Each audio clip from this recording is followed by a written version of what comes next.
Peace, peace. Thank you, Deborah. Thank you, b.e.t.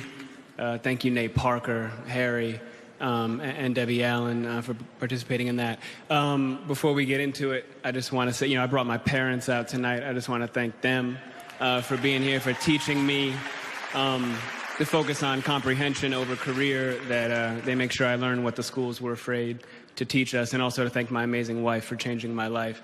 Now, this award, this is not for me. This is for the real organizers all over the country, the activists, the civil rights attorneys, the struggling parents, the families, the teachers, the students that are realizing that a system built to divide and impoverish and destroy us cannot stand if we do.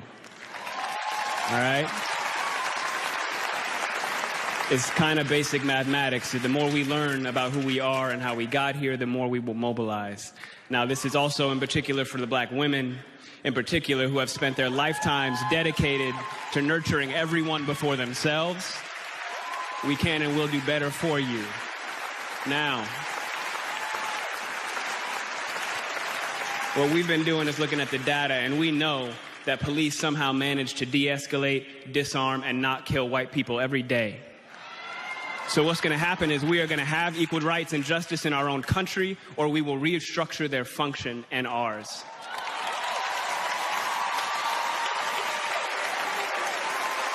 Now,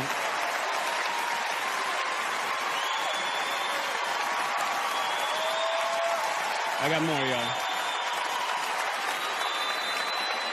Yesterday would have been young Tamir Rice's 14th birthday. So I don't want to hear any more about how far we've come when paid public servants can pull a drive-by on a 12-year-old playing alone in a park in broad daylight, killing him on television, and then going home to make a sandwich.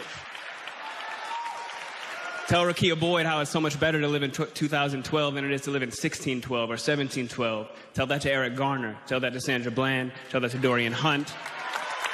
Now, the thing is, though, all of us in here getting money, that alone isn't going to stop this.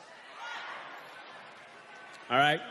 Now, dedicating our lives to getting money just to give it right back for someone's brand on our body, when we spent centuries praying with brands on our bodies, and now we pray to get paid for brands on our bodies.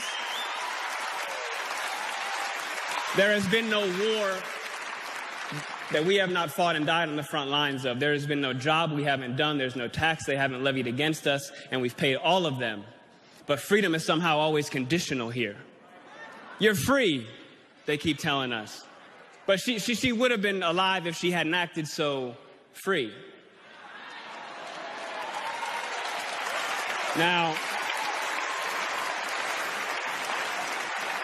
freedom is always coming in the hereafter. But you know what, though? The hereafter is a hustle. We want it now. And let's get a couple things straight. Just a little side note. The burden of the brutalized is not to comfort the bystander. That's not our job. All right, stop with all that. If you have a critique for the resistance, for our resistance, then you better have an established record of critique of our oppression. If you have no interest in equal rights for black people, then do not make suggestions to those who do. Sit down.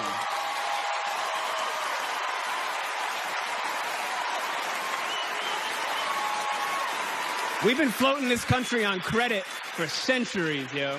And we're done watching and waiting while this invention called whiteness uses and abuses us, burying black people out of sight and out of mind while extracting our culture, our dollars, our entertainment like oil, black gold, ghettoizing and demeaning our creations, then stealing them, gentrifying our genius, and then trying us on like costumes before discarding our bodies like rinds of strange fruit. The thing is that just because we're magic doesn't mean we're not real. Thank you.